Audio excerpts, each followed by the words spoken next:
Have you ever wondered what happens when the world's largest economies collide on the financial battlefield? Today, we're witnessing a storm. Asia's markets are in freefall, tech giants are crumbling, and panic is spreading faster than ever. But is this chaos an omen of recession or a rare opportunity for bold investors? In this episode of Profit Powerhouse, we're diving into the sharp plunge of global markets, the looming threat of a trade war, and what it all means for your money. Buckle up, this is not your usual market update. Today began with a shockwave across Asia. Markets from Shanghai to Singapore nosedived, reflecting a rapidly spreading fear across global economies. The Shanghai Composite dropped over 5%, while the Shenzhen Component lost nearly 7%. Meanwhile, Hong Kong's Hang Seng Index collapsed by more than 9%. Tech giants like Alibaba and Baidu are bearing the brunt, losing over 10% of their market value overnight. These aren't just numbers, they're signals. Signals that something much deeper stirring in the global economy. For those following economic news or involved in financial investing, the message is loud and clear. We're standing on the edge of a potential trade war, and the markets are sounding the alarm. Even outside China, Asian markets followed suit. Japan's Nikkei 225 and Singapore Straits Times Index dropped around 6%, with some segments dipping as low as 8.7%, a level not seen since the 2008 financial crisis. Taiwan's TAIEX Index plunged by nearly 10%. So what's behind this sudden crash? According to analysts like Saxo Singapore CEO Masatu Raman, what we're seeing is a pure liquidity-driven panic. Investors are selling off everything from equities to gold, not necessarily because those assets are bad, but because they need cash. Margin calls are forcing even bullish investors to liquidate their safest assets just to cover losses. In such an environment, even gold, which typically serves as a hedge during economic turmoil, is being dumped.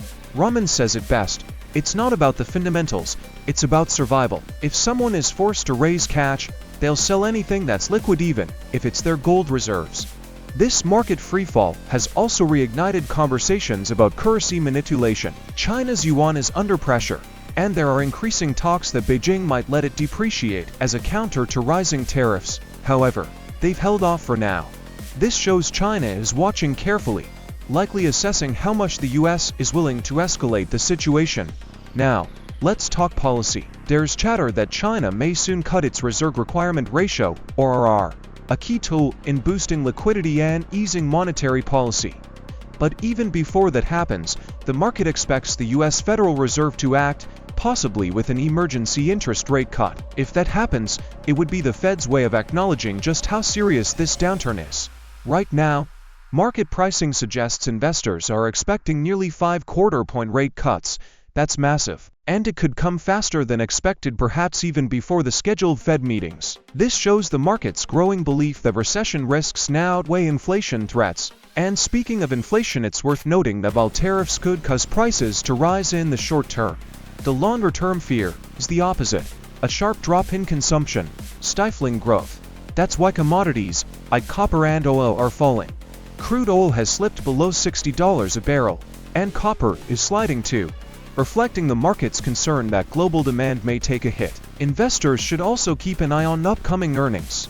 Big US banks are set to report soon, but as Raman puts it, even blockbuster earnings might not move the market unless the trade war de-escalates. The reality is, corporate fundamentals take a backseat when global trade is under threat. It's not just about how much companies earned, it's about whether they can sustain growth amid tariffs and weakening global demand. There's also a psychological component here.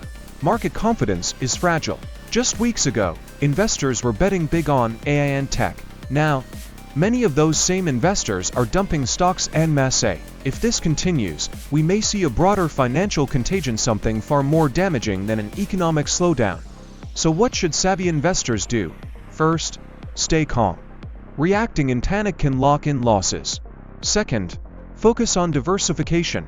Raman and other experts agree that shifting away from a US-centric portfolio and looking toward undervalued European and Asian markets makes strategic sense. This was already a growing trend before the tariffs, but the current turmoil makes it more important than ever. Third, watch the central banks closely. If the Fed or other major institutions step in with stimulus or rate cuts, the market could stabilize. But until then, brace for more volatility.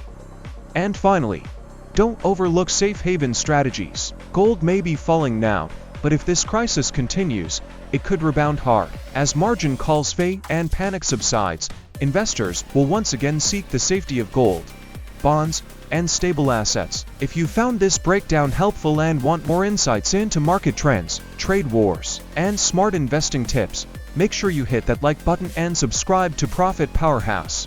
We'll keep bringing you real-time analysis, powerful financial strategies, and updates that matter to your wealth-building journey.